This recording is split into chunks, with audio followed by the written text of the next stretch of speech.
Okay, welcome to the course Anthropology and the Human Condition in 2020, the year of craziness for the human condition, floods and fires and COVID and earthquakes and Trump and more. Killer wasps, locusts in India, you name it. The human condition is under threat. Anyway, we are in the Department of Sociology, Faculty of Social Sciences and Humanities of Tonduk Tang University. Welcome to everyone on the course, and I am going to start this course this year with the first lecture today. It includes an introduction to the course overall. So at first it will be a little bit boring probably. Going through the course outline. If you have any questions, please chuck them up. You'll be able to see this video on the Google Classroom later on today, and you'll be able to ask questions there or go back to any point where I am going too fast. Sometimes that happens. I apologize for that. And if there's terms you don't understand, right? Especially in the social sciences, I can now translate a number of things for you. I have this fantastic dictionary of the social sciences into Tingviet and French. So I'm slowly working my way through that, especially as I am translating some work. But I'm still not confident enough to give my lecture in Tingviet. And well, I'm not even going to try that. It's embarrassing. The more I learn, the less I seem to know. But I will try and go as clearly as possible through the course material, and then the first lecture, which is about the Victorian anthropologists. Not Victoria the place where I'm from, but Victoria, the Victorian times. So the late 1800s, the 19th century, the late 19th century, up until maybe 1920, 1915. That's the start of anthropology. And as a discipline in the universities, in England mostly, in Oxford and in Cambridge and in London. Okay, so the course outline. Of course, it starts with some objectives, and basically we're doing an introduction to anthropology. Anthropology related to sociology, but I guess the obvious question to ask is, what is the difference? Sociology is the logical study of society, logos, so knowledge about society. So anthropology is, anthropos is a Latin name for man and women, but in those days, man, humans. So knowledge about humans is what anthropology means, but as a discipline in the 20th and 21st century, it's come to be a kind of global sociology. At least social anthropology, the version of anthropology that I'm trained in, is a social science, and coming from the perspective of a kind of global sociology, a global cultural studies. Culture is a big term for this. So some of this you've already been exposed to in my course, Culture in the Global World. But anthropology as such has specific methodologies.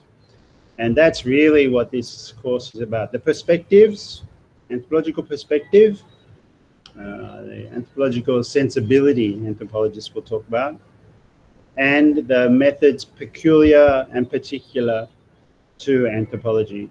So this course covers a variety of topics, but on the whole, it's consistently questioning how we go about debating, learning, interpreting knowledge about what it is to be human, if we are even human nowadays in this digital world.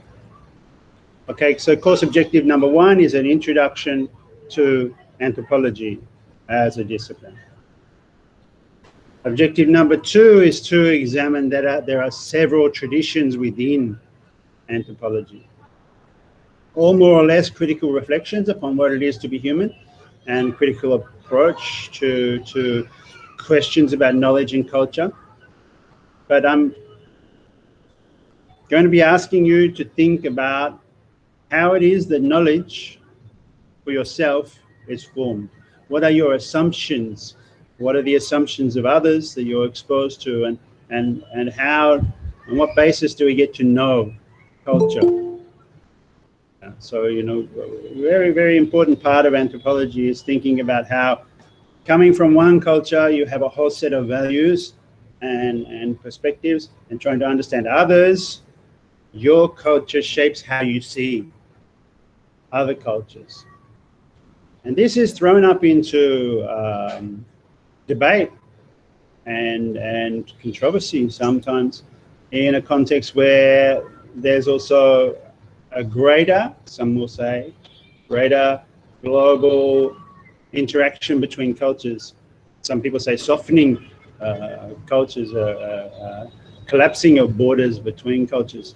Some will also say there's a stronger consolidation of culture within the national system. National cultures, rather than regional or local, are promoted. And in these issues and how they shape understanding of our worlds with a S plural,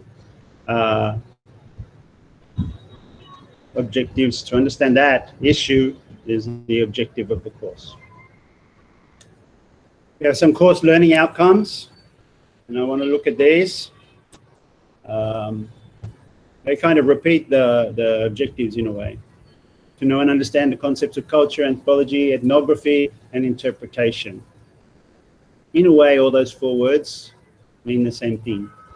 Anthropology, I've talked about, and logos, knowledge of anthropos.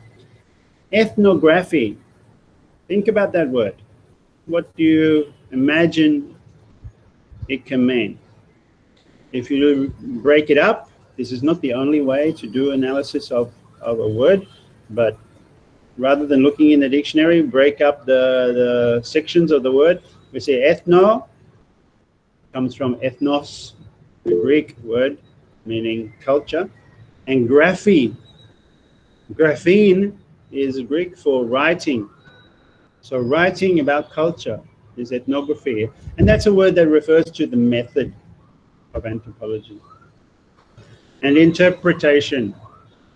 Interpretation is a very seemingly innocent and innocuous word, but it's a powerful one for talking about the perspective from which you understand others, or understand even yourself. How you interpret a culture is dependent on a number of things, like context, your institutional base, the time you're in, what you've read in the past, what you're trying to do with that knowledge, and so on.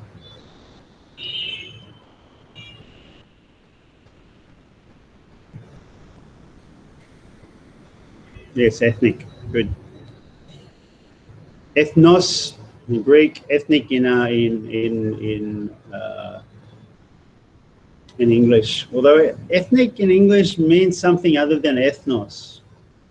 That's something we will debate during the course. I talk about this a lot in one of my other courses as well. Ethnic kind of refers to very much more a cultural stereotype, whereas ethnos would be. So let me try and give an example. The difference between, in German, the German people, Nuiduk, okay, they are an ethnos, they are a people, and they have a culture which we have some stereotypes of. But the ethnic German by referring to ethnic German there, we mean someone with a very heavy Germanic accent who would like sausage and boiled cabbage. Will really be their cultural nitty-gritty. Ethnos is somehow, partly because it's a Greek word, something wider. Anyway, ethnography, writing about ethnography. So the objective is, the outcome, learning outcome is to know and understand this concept, these concepts, and the key approaches, the methods and questions raised by anthropology. Comparing and contrasting. One big issue for us will be, what is comparative study? Comparative sociology, comparative anthropology, and on what basis, with what biases, with what analysis of your own perspective that you have to take into account, can you make comparisons? Because when you make a comparison, you're also thinking from a certain position, which shapes knowledge. All of these philosophical questions we need to attach to or think about in terms of research and research questions. How we investigate issues about how humans live and why we would even do that and with what results. Okay. And hopefully we will bring some creativity and critical thinking to applying the so-called, in this talking marks, anthropological sensibility as a possible kind of approach. Okay.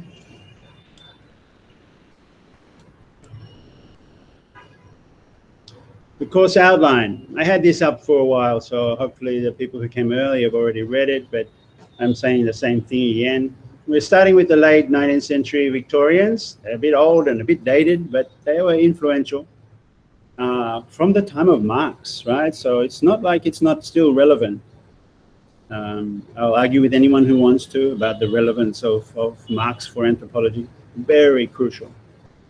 Right up through the 20th century into the 21st century in digital culture and visual anthropology, which is the more perhaps exciting stuff now, but we will get to that in due course. And there's massive changes going on in our worlds, but also in anthropology as it tries to reinvent itself for digital and global times. We talk about some major theorists along the way. Some of them I've set as reading, but there are others that will come up. And I'm going to try and get you to read deeply into at least one of the key writers that spoken about in the course. And, you know, we're doing a broad outline, but I also want you to go deep into one author. I keep on saying this. We should do both in a kind of dialectical way, if you like. And even the old authors, even the Victorians, are relevant for thinking about contemporary industrial, technological, industrial, sociological, industrial entertainment, visual media contexts. So like a good thought research experiment would be to say, so how relevant is the perspectives of Sir Edmund Fraser, Sir Edmund Tyler, sorry, or Sir James Fraser, in thinking about digital culture, which they had no idea of. Well, the potential there is great. So we start today with the idea of the self of the discipline of anthropology and the Victorian anthropologists I mentioned, Louis Henry Morgan, Edmund Bernard Tyler, and James Fraser. Morgan, in particular, is heavily influential upon Karl Marx in his later years. In week 2, we look at field work. And absolutely key, and I'll say this so many times you'll get sick of it, the very principle of anthropology for 100 years has been the idea that in research, you go and have a look for yourself. Right? It's based on not trusting books, not trusting what you hear, not trusting what is taught to you in institutions, including this course, The idea is you need to go and look at culture, look at what people do for yourself. And everyone looks differently because everyone is a self. And in this session, we actually look at how photography fits into that, because I'm still modernizing the course. The third week, we start to talk about French, another tradition of anthropology, right? So there's an English tradition, a French tradition, American tradition, and more. There's a Vietnamese tradition now as well. And we look in particular at the French one through Michel Louis and Michael Tausig, who was influenced by them. And one of my PhD students, Carrie Clanton's essay on haunting, ghosts, and ethnography. From Michelangelo Paganopoulos' book, and Michelangelo is now a staff member of TDT, one of the research groups. You'll be able to talk with him at some point as well. Lecture number 4 on the global contexts, fieldwork and war. Anthropology was born of, modern anthropology was born of war, as we'll see, especially in week 2, but also in this week 4. The influence of World War I, the first imperialist war, and World War II, the second imperialist war, on mainstream anthropology is huge, huge. And so we should think about that, especially in relation to Ruth Benedict on Japan. Ruth Benedict's work is interestingly translated into Tingviet. I have one of her books just over there. Although you can read that and study her if you wish for your essay. We'll talk about the essay in a bit. But increasingly, I'm bemused by the choices of which theorists get translated and which do not. Why Ruth Benedict is being translated and not Michael Tausig, for example, strikes me as well, a strange choice. But anyway, she was translated and her books are interesting, no question. Week number 5, Tris Tropiques. There's a whole week dedicated to work by Claude Lévi-Strauss. A more important book for anthropology I can't really name. This is the one, if you only read one book in your degree, I mean besides Das Kapital by Marx, you would read this book, Tris Tropiques by Claude Lévi-Strauss. It's beautifully written, and it's really important. It was written in 1955, so it's, you know, it's getting on to 70 years old nearly, 65 years old, right? But yeah, 65 years old. But it's still very contemporary, especially for thinking about tourism or thinking about racism or thinking about just cultural studies in general. It's still, in a way, a useful guide to a sensibility, an anthropological sensibility or a perspective that is still very current. And for that week, we're reading Jacques Derrida's fantastic essay on Lévi-Strauss. But I recommend that you get hold of a copy of Tris Tropiques, Sad Tropics, if you like. I must go back and read the section where he visits then Indochina, as he would say. I forget exactly what he has to say about Vietnam, but that will be interesting.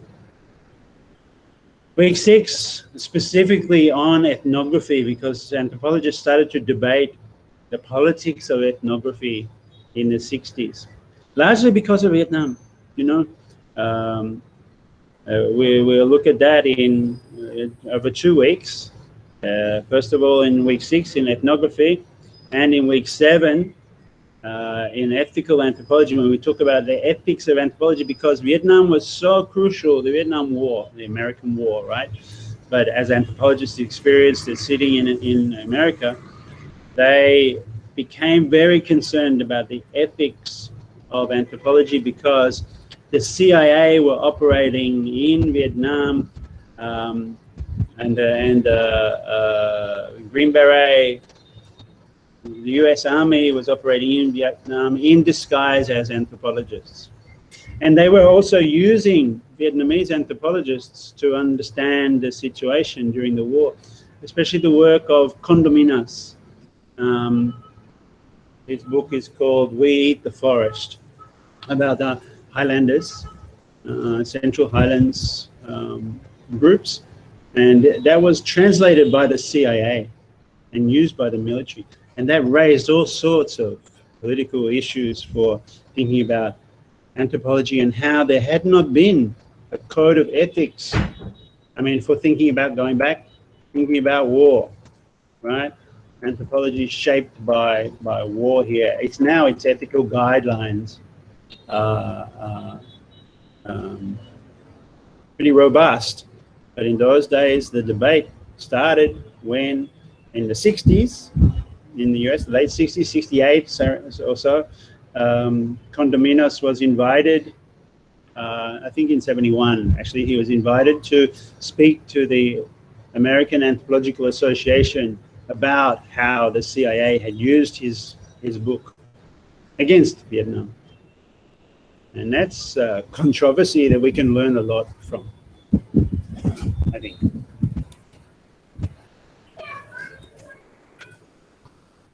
So then, halfway through the course, also we start to look at new anthropology, speculative anthropology, anarchist anthropology, global anthropology, anthropology of tourism. The reading there is my old teacher, Malcolm Crick. His work on anthropology and tourism was really important. Anthropology and the politics of tourism, right? Nowadays, anthropology of tourism is a bit more like promoting tourism. How can we sell culture? But in those days, and to an extent still today, some part of the anthropology of tourism is very critical. And I think we've got a lot to learn from Malcolm Crick's work. He also opens up this new possibilities for thinking anthropology in the same way but different from its tradition. So that flows into week 9 visual anthropology, when we talk about the way in which new media and editing possibilities. Going back to what we'll talk about next week in terms of photography, nowadays anthropology and the fact that everyone has a full film editing and filmmaking kit in their pocket is completely transforming the way in which culture gets represented and talked about. And we should really think about the possibilities for anthropology in that. As well, also, the fact that people aren't taking those possibilities into account so much. Okay. Week 10, we talk about participatory anthropology and anarchist anthropology and autonomous anthropology, workers' inquiry anthropology. I will confirm exactly what reading we'll read of David Graeber, maybe something else when we get closer to the time. But here is a really interesting dimension of a new way of thinking about fieldwork that I'm quite invested in as well, which is workplace inquiry, the workplace inquiry method. And you'll hear quite a bit of that from me. Week number 11, anthropology at home. You know, Malcolm Crick used to say that you can do anthropology wherever you are. Just open your front door and stare at people, look, and you can start to study and find a way to talk and write about what it is, the human condition. In fact, Crick would now have to say you can also just sit in your room and think about it, right? Although that sounds like philosophy to me. The idea is to go out your door and have a look. Anyway, here we'll talk about anthropology at home and anthropology in its completely new context of fabricated worlds and festival sites and fantasies and the way in which urban life is transformed, how even rural life now is somehow like a museum version of what rural life might once have been. Not for all, of course, but For some, rural life is a play organized for tourism companies to come and do homestays in, right? And that changes the nature of what rural life could be, right? From lived struggle to everyday life to a kind of entertainment function.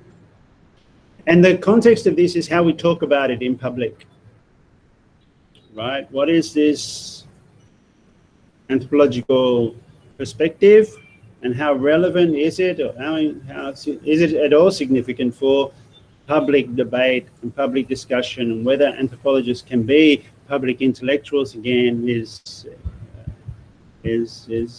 up for discussion, is one of the issues, right? Since the ethical debate, anthropologists found it very hard to be confident enough to speak up in public. And we need to question that. Section 12, haven't worked out exactly what we're going to be doing here. I'm still thinking about what this will include, but something about contemporary life. Section 13, a summary and a revision, and pointers for for feedback and so on. And somewhere in the 14 or 15 lectures, there will be 15. There'll be one more as well. There will be a guest lecture. I don't know who yet, and it will be determined by who can come to class, who is in Vietnam, maybe, and or if we're online still, who will be available for a presentation or webinar.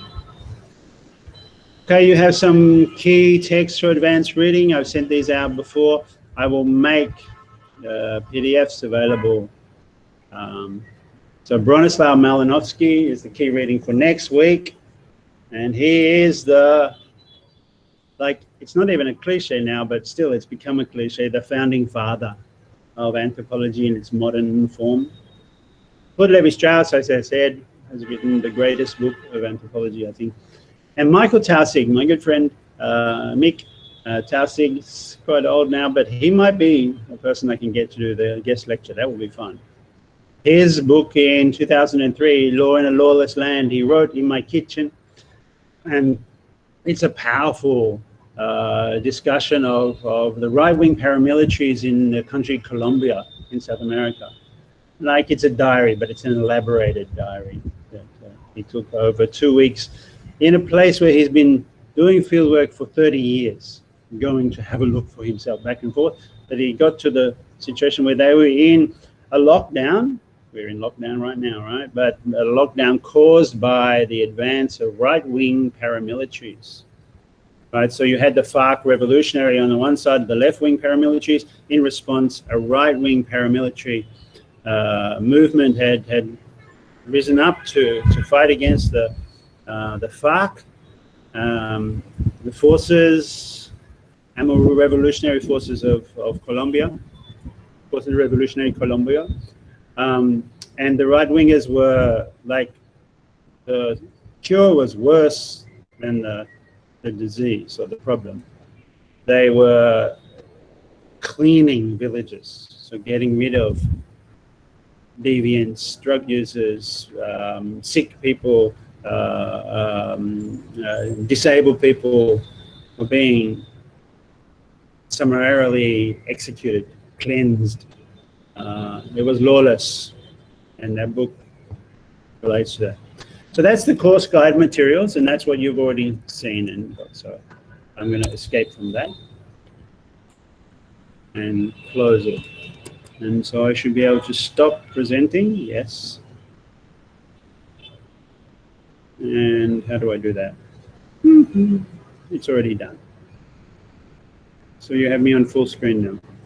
Okay, so that's the course guide, and I'm going to launch into straight away, unless someone has questions to ask now.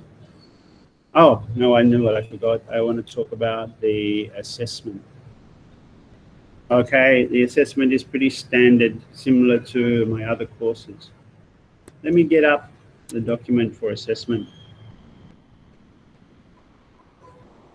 and the course guides, and anthropology, and one final report midterm. Okay, this one.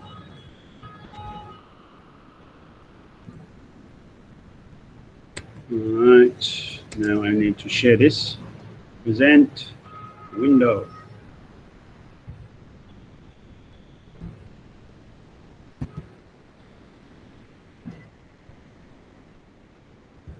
Anthropology and the human condition. Okay, this is right. So how this works is that there is 30% of your assessment is for participation and group presentations, which we need to talk about, and how they'll work online is problematic. I think they won't, so we have to have a solution. Your participation and your responses to the readings and so on. 20% will be the midterm, which is an essay plan, like we did in the previous course, and 50% is the final essay. Okay, and I'm looking for a pretty formal final essay where you choose a topic and you'll be choosing something like one of the theorists spoken about in the class and one of the issues, and go very deeply into that, but taking everything else into account. Creative topic is something I assess, and good abstract and good argumentation and references for the plan, right? And you see if you're intelligent and creative response based on the readings of the course, then you'll be getting the higher marks, right? If you do anything that is plagiarized, you'll be looking at 0. If you don't fill any of the requirements, you'll be looking at 0. But in between the range, the usual range, right? So I wouldn't be too concerned about that. Now, can I get up the other one?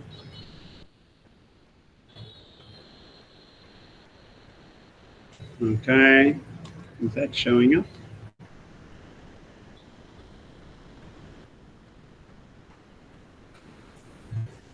No, it's not. Stop presenting and I start again. All right, you are presenting. Stop presenting. Present now. No window. Final report. Okay, it can't. So, okay, here is the screen for the final report, and it's the same, right? Idea, format, not plagiarized, argumentation, and you'll get good marks for creative use of format and in the essay format, right? And creative response based on the readings, ideas, and engage critically, and written with style and flair. If you plagiarize, and I can't say this more, less than enough, right? If you're doing cut and paste, you're going wrong, and you will end up with a 0. I want your written words, your words from your brain to the page. No cut and paste in between, no plagiarism. And that is an absolute requirement for this class and all classes at Tonduk, because this affects the reputation of the college. Your reputation, my reputation, anyone at TTs. If the press got hold of the fact that we copy in our essays, that would be a nightmare for the college forever. Right? It would give us a bad global reputation. We want to avoid that. As I said, 30% for participation and your reading. So every week there will be a reading, and I want you to respond on the Google Classroom with a few lines of your own response, your own view, not a summary. I don't need a summary of those articles. I want to see from your head what you thought about what you read. All right? You can say, look, I really hated it, blah, blah, blah. Or it was really interesting in the part where such and such happened. right? I'm looking for something from the heart in your writing. But every week you should give me between, say, 40 and 140 words on the Google Classroom assessment page, which will be very clear. Okay, there are 50 of you, 49 right now, so that's a lot for me to read every week. So keep it short, yeah.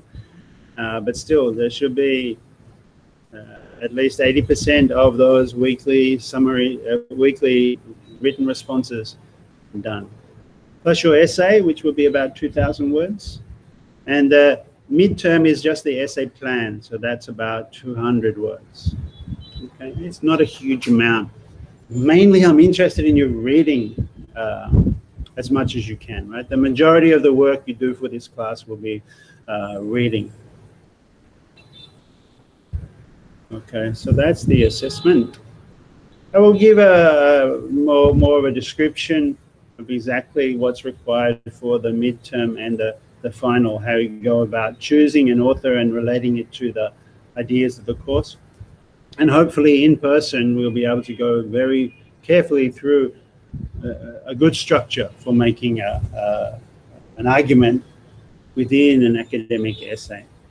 Academic essays are an art form in themselves, right? Being able to communicate well, and this will be important for you later on, because in whatever you do, at some point you will have to write and communicate, whether it be everything from a report for your employers on something you've done through to, I don't know, a defense in court to try and get yourself off a charge or something. Everything from speeding charge to I don't know, treason, whatever. You will do better if you are skilled at presenting an argument. And so practicing that is also, they call them soft skills, but I think it's much more important than that. It needs to be woven into intellectual practice and having a look for yourself, but it's a skill nonetheless. Okay. All right, so I'm going to present now the Victorian anthropologists. And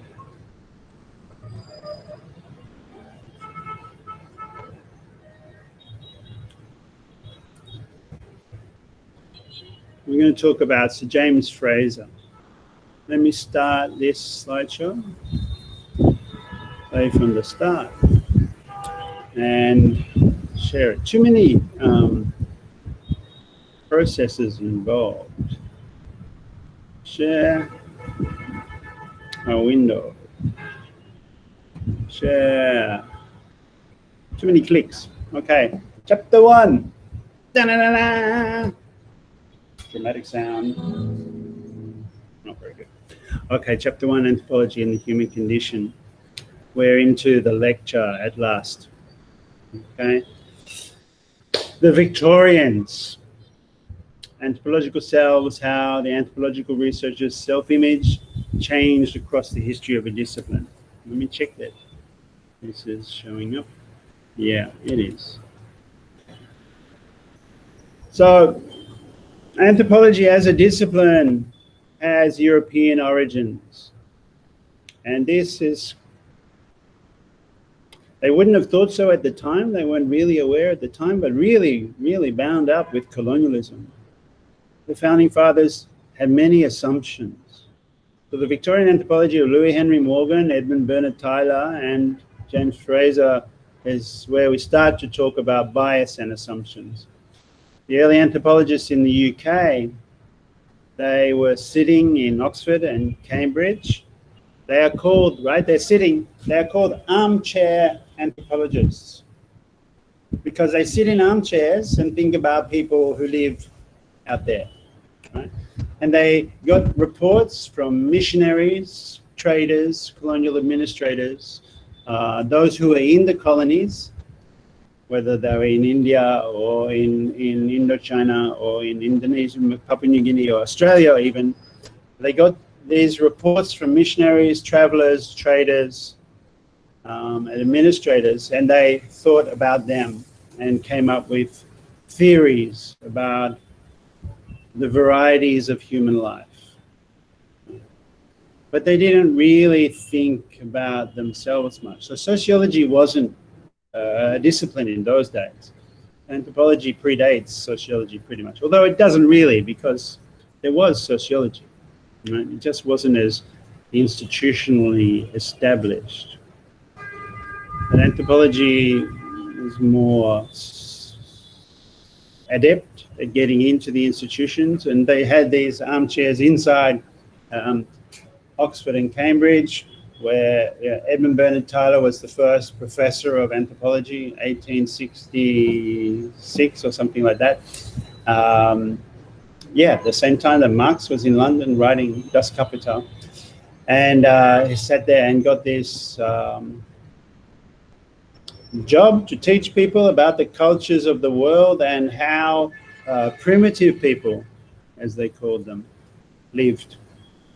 And this was a kind of theory of Tyler and Morgan and Spencer and Fraser, that the other peoples of the world gave examples to Europe of the origins of humanity.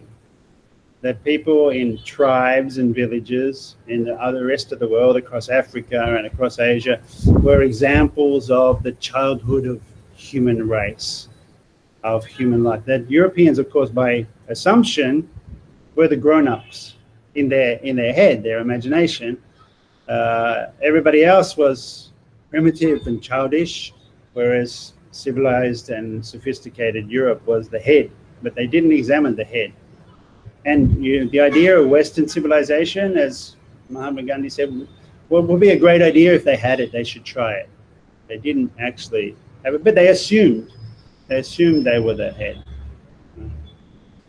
Now Tyler, Edmund Bernard Tyler, is really interesting because he came up with one of the first definitions of culture.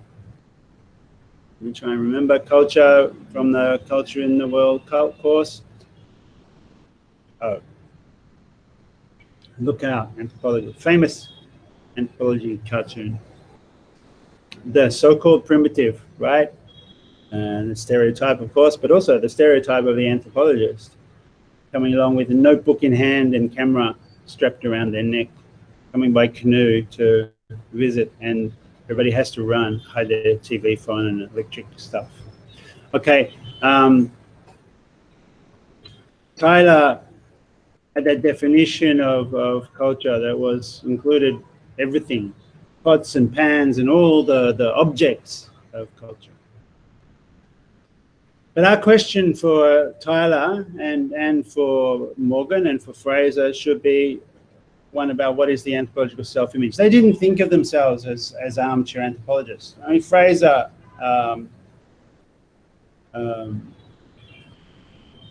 was shocked when once he was asked whether he had met any of the primitive people that he wrote about. Right? He was collecting all these reports from them, but he said, heaven forbid that he would, heaven forbid, right? Shock that he would actually meet one of these scary savages that with feathers in their noses and strange paint and believing in myths and the myths that he was fascinated with and wrote about. He would still not like to meet the people that believed those things, which is, you know, a strange contradiction that he should have been examining, but they were unable to reflect on themselves. It wasn't a question, an issue. The arrogance of the European colonial mind was that we only went out in the world to find, the Europeans, to find our childhood, the childhood of civilization, to find examples of themselves, but lesser example, more primitive, more basic, more childish, more older.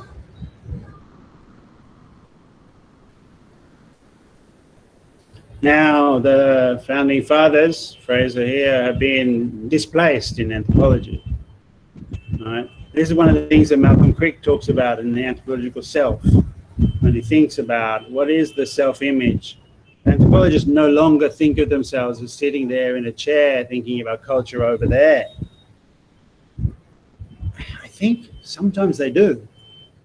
No, a lot. Often they do. Think still in that way. But really there's Victorian idea, the Victorian anthropology has gone and been displaced is one we should probably challenge. It's still there with us, some of those attitudes and assumptions, even though anthropology keeps on telling itself that it left all that behind with the change that happened in the 20th century. I'm not so sure, and we can examine that. So there's a debate within anthropology about, and this debate will never end, about whether anthropology is analysis in the social sciences or storytelling in the humanities. And Fraser especially was on from the storytelling side. He was sitting there in his armchair, you know, telling stories about what people believed all over the world and how shocking it is that they believe that, I don't know, babies come from snake spirits, or that these mushrooms can allow you to, if you eat them, to see a whole other universe. I mean, it's true. If you've eaten the right kind of mushrooms, you start to see a whole other universe. How you interpret that was the stories that Fraser was interested in.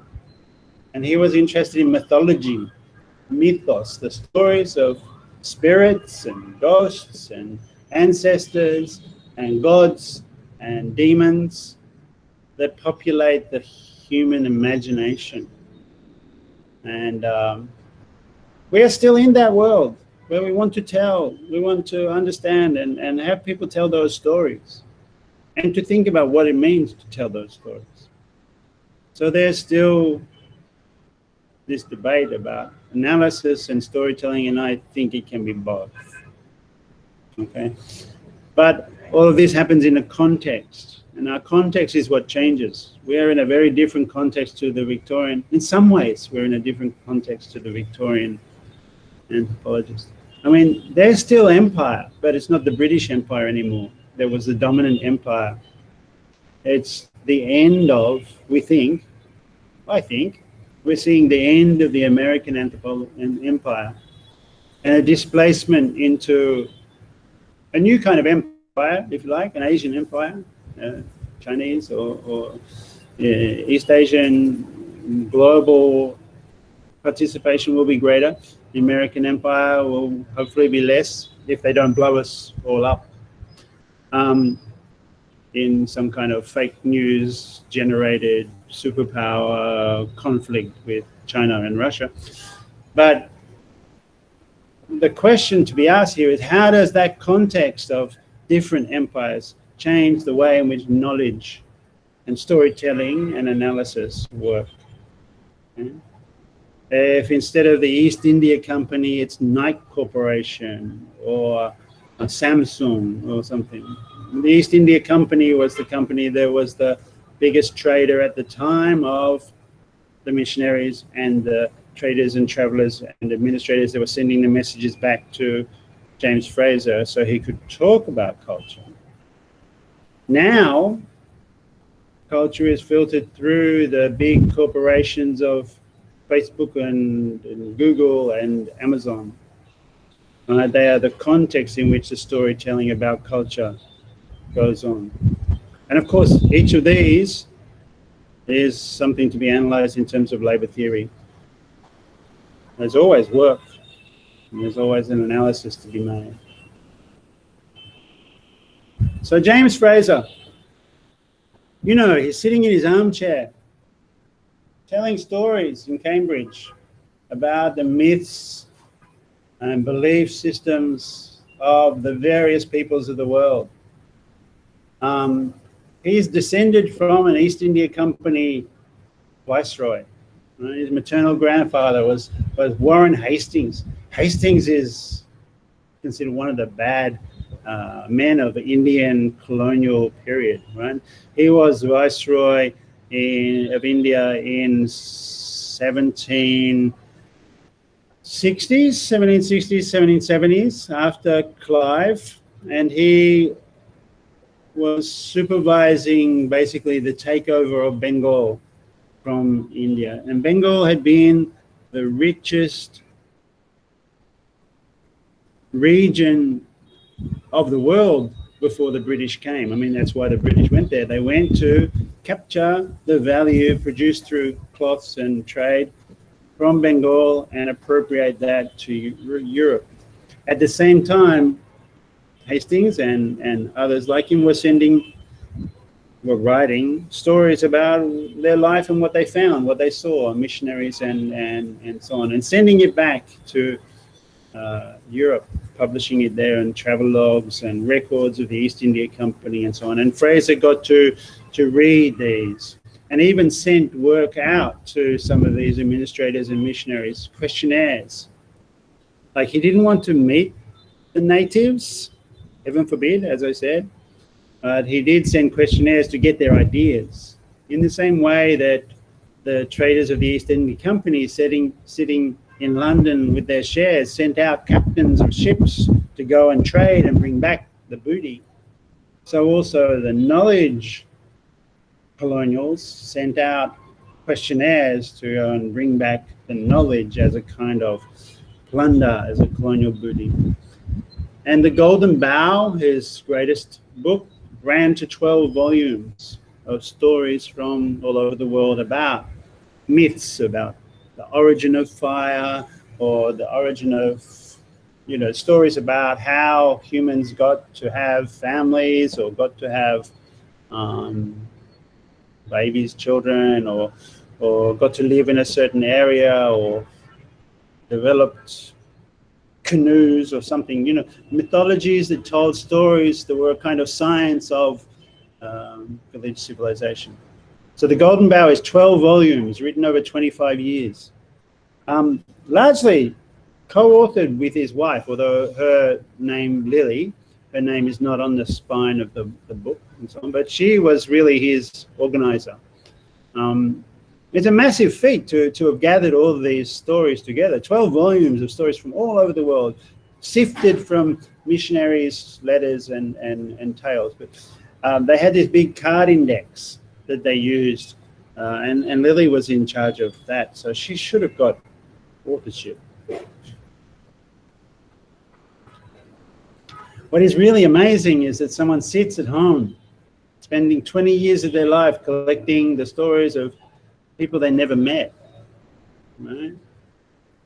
And Lily and his wife, Fraser and his wife Lily, let's emphasize Lily, right? Lily Fraser should be remembered as part of this story, right? Sitting there combing through letters, combing through memoirs, combing through travel logs, the travel diaries of William Dampier or someone like that, Francis Drake, William Dampier especially, because he came to Vietnam. I've written about him now. Gathering all these reports and sifting them into what became these 12 volumes. And there, in those volumes already, comparative method was there at the start. Some kind of comparative impetus, stimulus, some drive to compare. And that remains strong in anthropology, although in between doubt has come in. Fraser himself, he didn't have doubt. That was part of the old colonial empire outlook. They assumed they could just write uncomplicated reports, were not challenged or seen as biased or seen as prejudiced. They were just taken as is and put down into books. I mean, Fraser did travel. He traveled within Europe, but so he was exposed to some variety of culture, but all the time Europe was considering itself so advanced and so civilized, and it hadn't been. It stole that from elsewhere, but was seeing itself as so advanced and civilized that the rest of the world, it could just walk in, take the knowledge, hoover up the vacuum up the knowledge and bring it home without even questioning how problematic that is, because your perspective is shaped by your institutional context.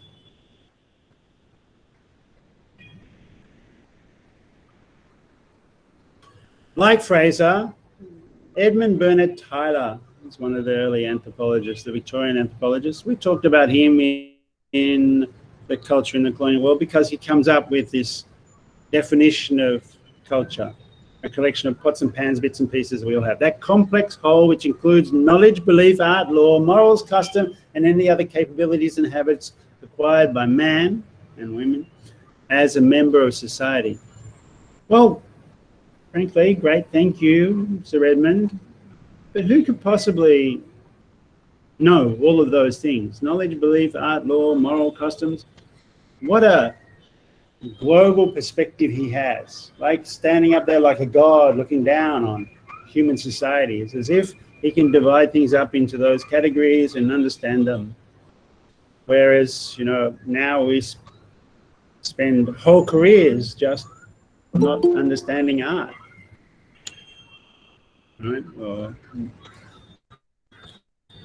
someone wants to join the meeting. Excuse me, let me admit them. Okay, the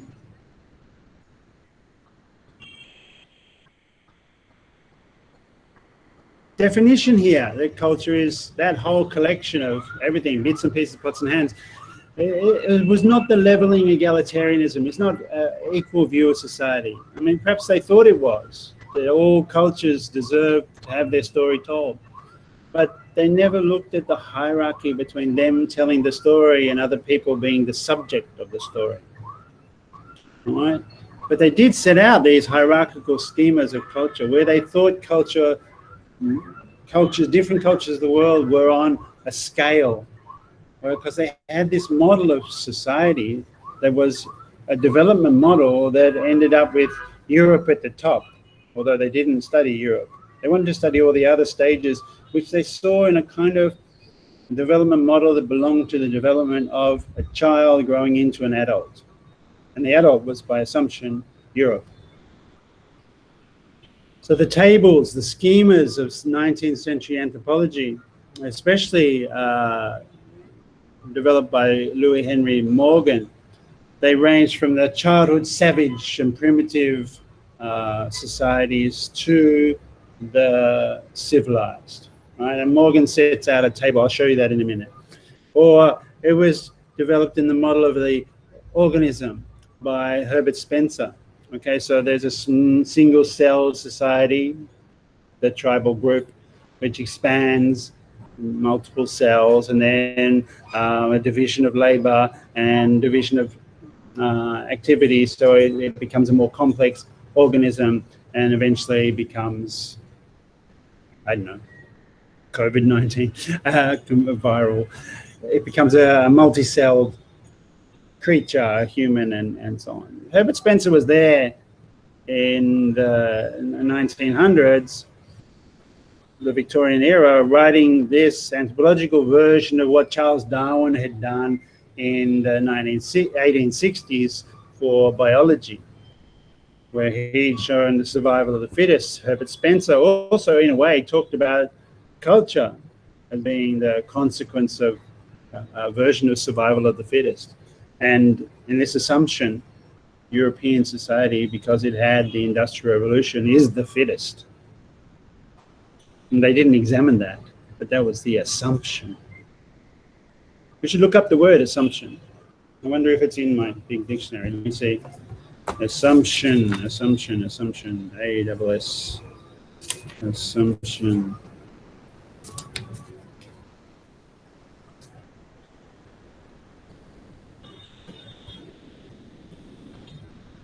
No, not really. Assumptive. Oh, yes, basic assumption. Yes, interesting. Okay. Ton lequin tin kua tuk me dong chim. Tritin te. Okay. Wow, we've got a lot. Basic assumption. Yatit Koban. Okay. Groundless assumption. Yatit Kom Kanko. Sorry for my pronunciation, but you know, there are assumptions built into how the Europeans think, and they assume that other people were childish and they were the adults. It didn't need, their civilization didn't need to be examined in the same way as these cultures that in Herbert Spencer's sense were even dying out, Australian Aborigines and so on, because they were not fit. And in their model, culture was bounded. There was Indian culture, there was Australian culture, there was Chinese culture, right? And they drew circles around cultures and set them out in this table. Here's the Morgan table, right? And this is a bit shocking because it's so racist. Let me show the table. Okay, so civilization, this isn't even the Europeans. This is like, the Europeans are not on the table. They're the ones looking down from on high at the table. Civilizations are those people that have got a phonetic alphabet, i.e. they're assuming that the highest, most sophisticated kind of alphabet is an alphabet like English, like the European one. Now, that's not guaranteed. I mean, who's to say that the ABC alphabet is more sophisticated than Japanese kanji or hieroglyphics from Egypt, which we do not know how to speak properly? Although in another course I teach people how to write their name in hieroglyphics. Very interesting and fun. You can get a course now online to do that. Who's to say, though, that the Roman alphabet, A, B, C, D, is more civilized than some of the others? And also, look, in terms of property, and this is what interested Marx. Civilization, how do I get that big arrow? That's good. Civilization is one where property is owned by individuals. Okay. In earlier periods, and see how now in this column on the left-hand side, these are how it begins, the ethnical period. It means ethnos here, ethnical period. The older period of savagery, the middle period of savagery, the later period of savagery. The assumptions are built in. Okay, these are savages. We never would use these terms now to describe people. Tribals, we would talk about indigenous people now, right? Or so on, but 3 periods of savagery followed by 3 periods of barbarism. Again, the built-in assumptions that the people who are not yet civilization, and a civilization have monogamous families, they're patriarchal, they're Aryan, they're European, right? Aryan means European. Semitic, the Jews. Uralian, the family structure of the North American Eskimo that Morgan was interested in. They are structured in a way that's similar to Europe, although Europe is not on the table, as I said. But the lower period are barbaric because they don't have these things. They have a different kind of family, extended family, basically. You see in the period of middle barbarism and late barbarism, their family structure is this extended family. And in the middle period of savagery, later savagery, as well as barbarism, their systems of consanguinity and affinity, how that means how the generations are related to each other, is this Bundawanian system. It's a very complex family structure where you have certain taboos to certain members in the family structure. So, you know, your ego's uncle has to look after them, but ego cannot marry or cannot go, or cannot even, sometimes has ritual obligations to avoid, or sometimes to give special gifts to second niece. Very complicated family structures that don't belong in Europe at all.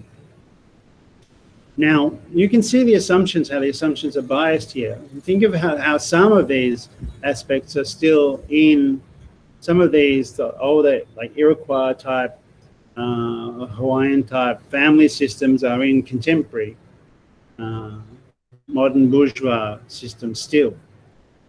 Think about how, I know in Vietnam you talk about second brother, third brother, elder brother, right? That structure, that isn't in the European or the family structure of England. So on that structure, it will be considered a throwback or a survival to an area, an earlier period, the period of barbarism. And frankly, that's shocking and stupid, and it's a big assumption. Right, in the middle period of barbarism, you have patrilineal gens. That means the family and inheritance goes through the male, and the male is the patriarch of the family is the law, right? Whereas in the savage period, it's tribal law. And in the oldest period of savagery, the consanguine horde, a family becomes a horde, and it's like a mob, right? Property is not considered. In the tribal period, the ownership of property can be matrilineal or patrilineal or tribal, and children can inherit from their mother. These exist still in some cases, in some societies. Papua New Guinea, for example. But that doesn't make them savages. And then another thing that really was interesting for Marx was who owned property. Did the village own the property in common, or were there individuals, or did the father or did the patriarch? Did the old men of the village council have control, or was there individual control? And these hierarchies that are set up according to property ownership. The Arts of Subsistence was a very key file here, right? The older period of savagery, fruits, nuts, they were hunters and gatherers. The middle period, they discover fire and cooking.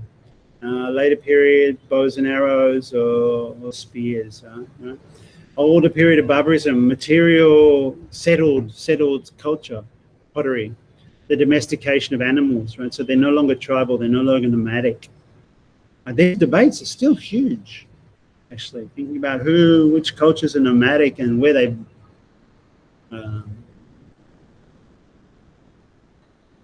fit in the development of technologies of settlement.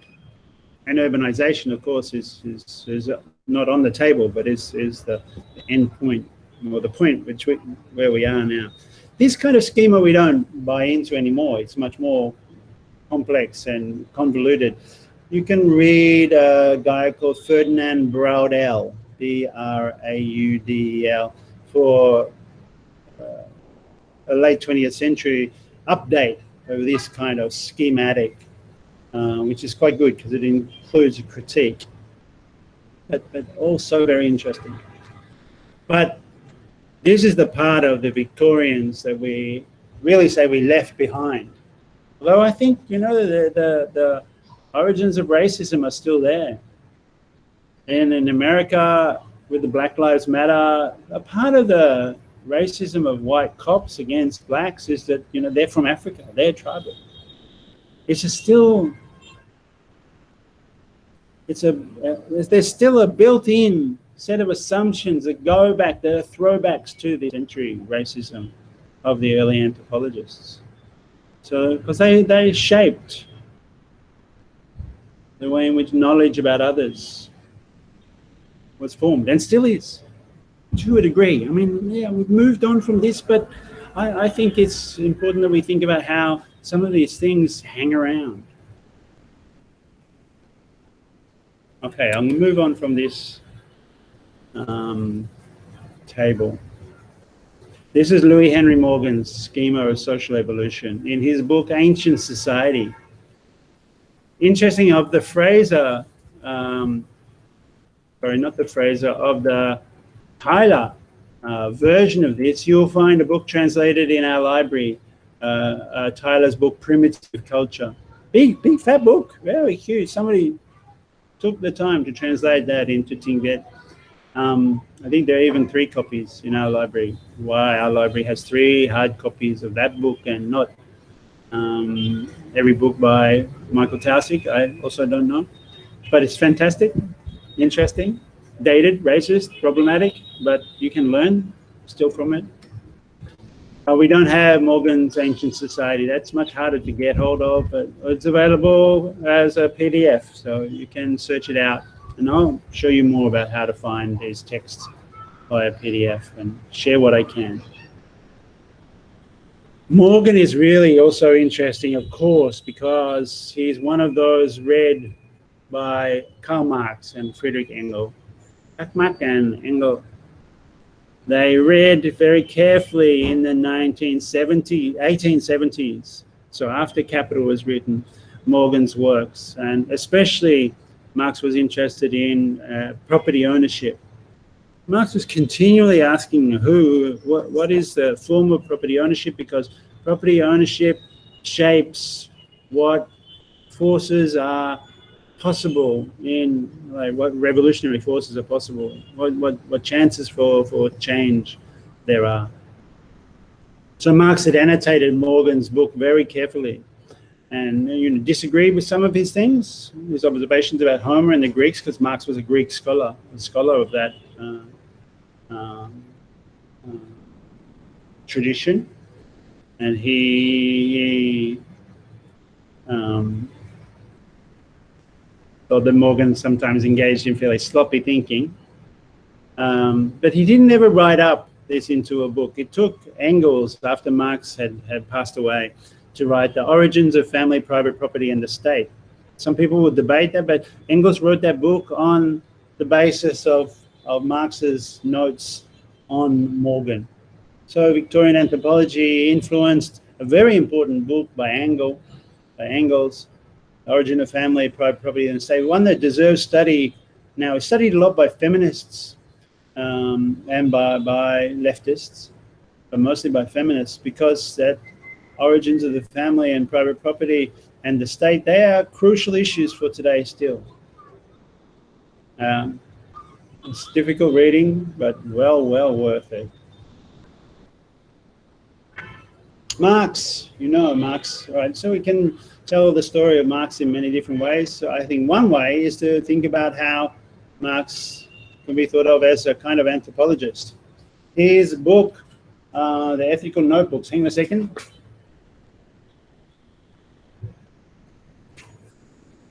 This volume. Okay, this is the Ethnological Notebooks of Karl Marx. So here's brought out by the Soviet Union back in the day when the Soviet Union existed. Translated by Lawrence Crater. It's supported there from the notes that the USSR put out, but then published in Holland in English, translated into English. His ethnological notebooks, so his private notebooks on anthropology, on stuff about nomadic people, and his critique of the use of money and people as money, right, of slavery.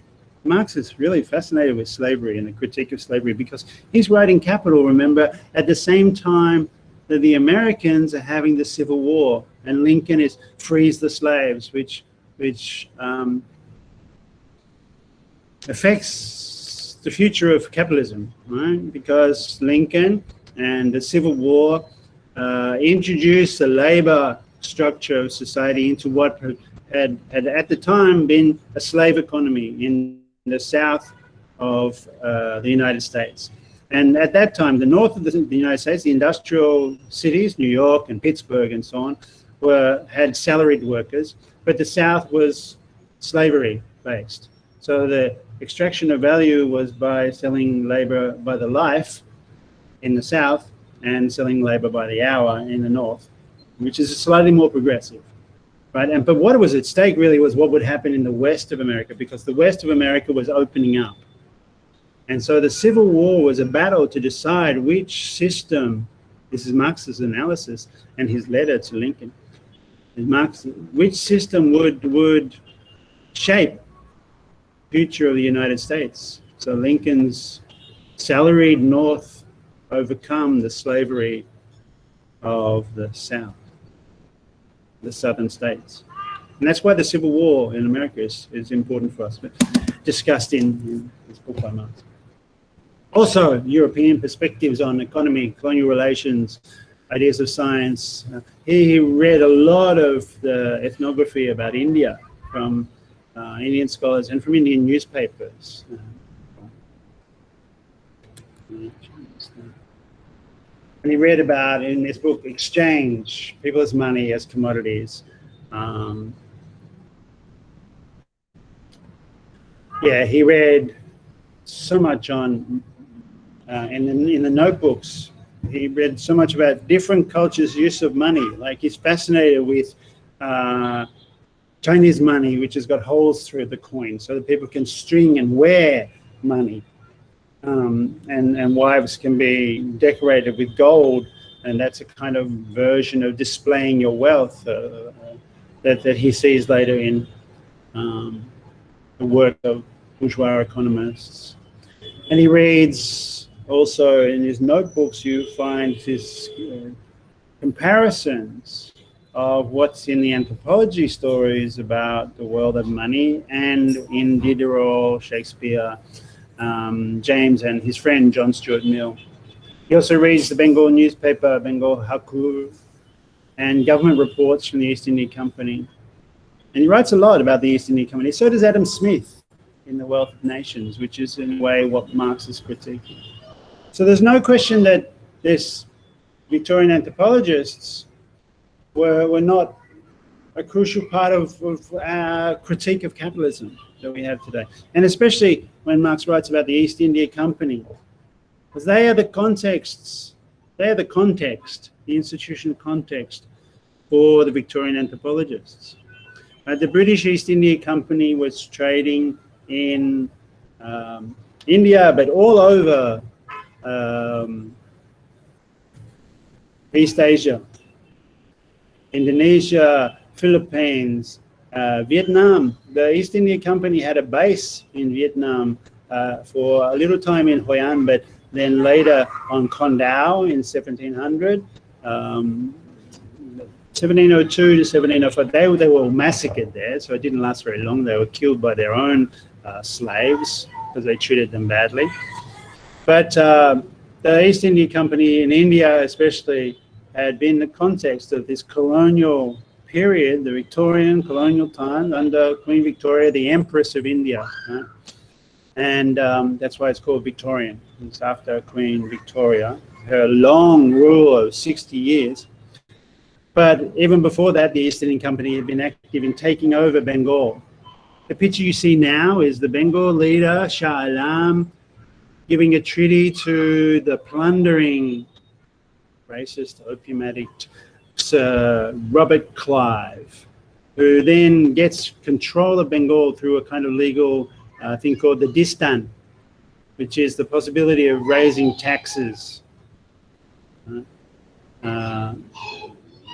Legalizes the extraction of wealth from West Bengal. While you read this about Powers Castle, which is Clive's home, I'll just go and tell my children to make less noise. Hang on.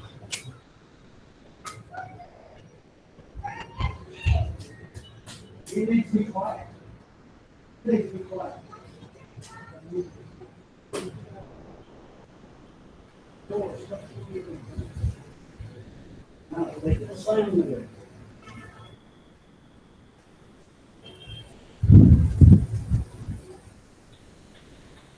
So I'm back, and the children have been told off. So Powers Castle, I want to talk about that because this is the place where I went and had a look myself, right? Here it is, the castle. It's in Wales, and it has, you know, it's a 13th century fort, but it's been updated. It has this guy Clive and his daughter, actually, or daughter and niece, daughter-in-law and niece. They spent their careers extracting wealth from India, became fabulously wealthy, and they collected all this plunder and goods and stored it up in this castle. There's more Indian culture in this castle from the 18th century, extracted by the East India Company, so Mughal artifacts and so on. There's more in that castle than any one place in India, and even more than the British Museum or the National Museum of Delhi. The riches include all sorts, like hookahs and gold and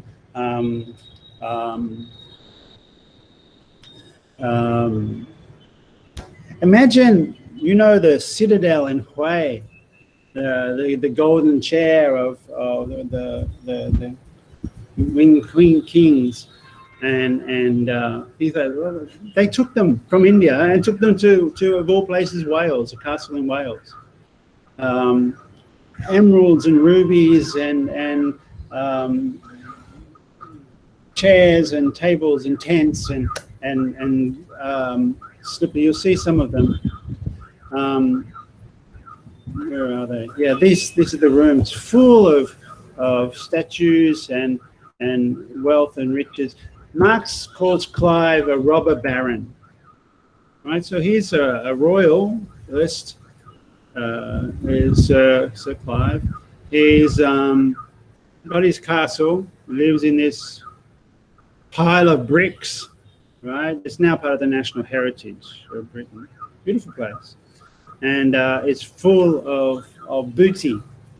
Right? Eventually, he's also starts the opium trade, and eventually he becomes an addict of opium and kills himself. But there's, in Marx's unpublished notes, there's so much you can read. It's slowly being published now, Marx's unpublished notebooks, even more than what was in here. It's still in German, not translated yet. But his writings on India, on land ownership patterns, and so on. That's really interesting. And he's also collecting stories, right? So he's sort of like an anthropologist at this stage, an armchair anthropologist, if you like, right? It never stops. When Marx, at the end of his life, visits Algeria, he's going to have a look for himself for the first time he goes to Africa. At the very end of his life, right, like a year before he dies, he's still looking for land ownership patterns, stories about the Orient and Arabian Nights. And he writes about this to his daughter, Jenny. You can read that letter. It's interesting. But it's Clive and Powers Castle that are full of these amazing stolen cultural artifacts. I mean, they should be sent back, right, to India. They were stolen. They were appropriated by the colonials, and the museums in India are the best place for them. But this private family holds on to them because Britain won the colonial war. I mean, they eventually were forced out 200 years later. But at those times, in 1764, the Battle of Buxar, and the Indian Revolt of 1857, they put down brutally, as Marx notes. These conflicts were used as an excuse for Britain to assume that it was the civilized place that could look after the history and the historical artifacts and all the gold knickknacks, because you couldn't trust those savages, those barbarians, those primitive people to have their own museums, which of course they have now, right? And they had then, but they were not. Yeah, Europe was stealing, plunder. Museums are sites of plunder. When you visit the British Museum, you have to think of it as this is the history of plunder.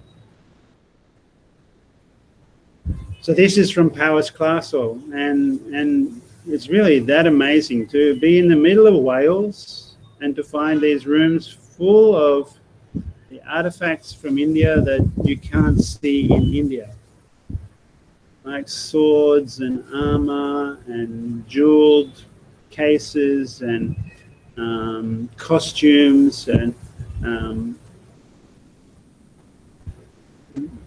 bangles and shields, amazing stuff. So we should think about how British anthropologists were also plundering knowledge in the same way that Lady Clive was to fill the British Museum. And that's a story to be told. Who will tell that story? Well, yeah, it's a story to be told. I'll suggest that collecting stories is what anthropologists and colonials and Marx does. And we do. Again, this is in Clive's land of plunder, the Powys Castle, another room heading to the India room. So like, anthropological study has to think about these things. It has to reflect on the conditions in which knowledge is collected. Because, and it is justifiably uncertain about its knowledge because it started to think about this. What kind of knowledge is it? What kind of truth is it when the knowledge is collected under conditions of colonial extraction, colonial occupation? For the Vietnam case, this is really relevant. What did the French know of Vietnam? I mean, they knew a lot, so to speak, but wasn't there knowledge of Vietnam, Indochina, as they called it, Annam and Cochin China and Tonkin? Wasn't there knowledge of Vietnam shaped by the fact that they were the colonial power, they were the occupying? I mean, there was a resistance against them. So their knowledge was shaped by these troubles. And all knowledge is shaped by its context. This is relativism. This is one of the one question that the Victorians were not asking. How are these collections of pots and pans that belong, trinkets that belong to culture, how is our assessment of them relative to the context in which we collect? The political and colonial context where these collections, this knowledge is taken up by in a context that is wholly unequal. Now, of course, people will say, oh, yeah, you can argue relativism, but there are some truths. There's a kind of anti-relativism. And some will go even further and say extreme dialectics. No, everything is relative and therefore there's no truth, or truths are yours from your perspective. And the debate is who manages to be convincing with their interpretation. Of course, this is self-serving critique. It's especially interesting that anthropology started to make this critique at the very moment where it no longer had control. And we'll discuss this in future weeks. So there's still something in the idea of going to have a look for yourself. What Fraser didn't do. Now, there's a amazing painting that used to hang in the Tanzanian leader's Julius Nyeri's office, which is Tanzanian. Nyeri, one of the great African leaders, had in his office a picture of a black man breaking the chains of colonialism. But what's interesting in that painting was in the corner, in Nyeri's office, in the corners of that painting, there was 4 figures running away. One, a missionary, one, a trader, one a colonial official, and the fourth one an anthropologist carrying Maya Forte's book, African Political Systems, under his arm. They're running away from free Africa. But you know, the anthropological version of storytelling and going to have a look and collect these stories, I want to say is still maybe relative, but it's still a kind of good thing to go and ask people to tell you about what they think. It's because the missionary is there to tell people what to believe. You will believe in Christ, here's the word. Right? The administrator is there to tell them how to live. The trader telling them what to buy. The social worker telling them how to behave, right? The anthropologist hopefully says, tell me what it's like from your point of view. That strikes me as idealistic to say, but better than the usual colonial outlook.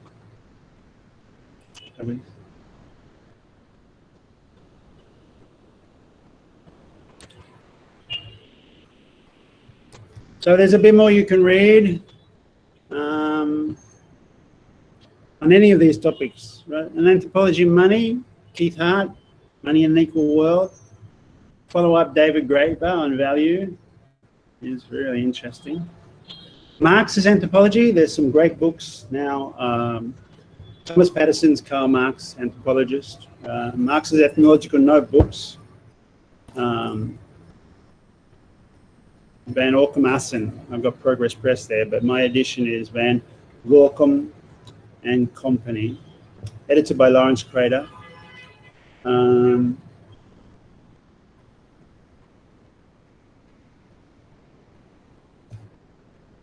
Kevin Anderson's Marx at the Margins, and I can get hold of these electronically if you ask me. Okay.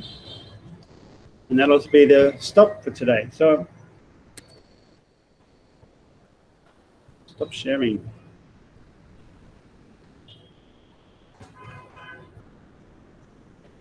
Next week, I want to talk about the importance of Bronislaw Malinowski. So I want you to go onto Google Classroom later today and get the reading, which I put up. It's the introduction. Well, it's a text about Malinowski and so on, and there'll be some images and some primer, some information about him on Google Classroom. Check in a couple of times during the week for other things that I'll put up. I'll put up some links. I'll use it as a notice board for this course. There's another version of the class this afternoon. So I will duplicate these things for that class as well. And on those places, ask your questions. On Google Classroom, ask your questions and follow the assessment. If you have any questions, I will leave I'm going to stop the recording of the lecture, but I'll leave this open for questions now, but you can also ask them on Google Classroom at any time during the week, because I won't always respond straight away. But, you know, one of the benefits, at least, of online teaching is we're always online. Is that a benefit? I don't know. Okay, so that's it for today from me, except on text on Google Classroom. So please check that out, and I'll look forward to your questions. Thanks for listening. See you next week. Stop the recording.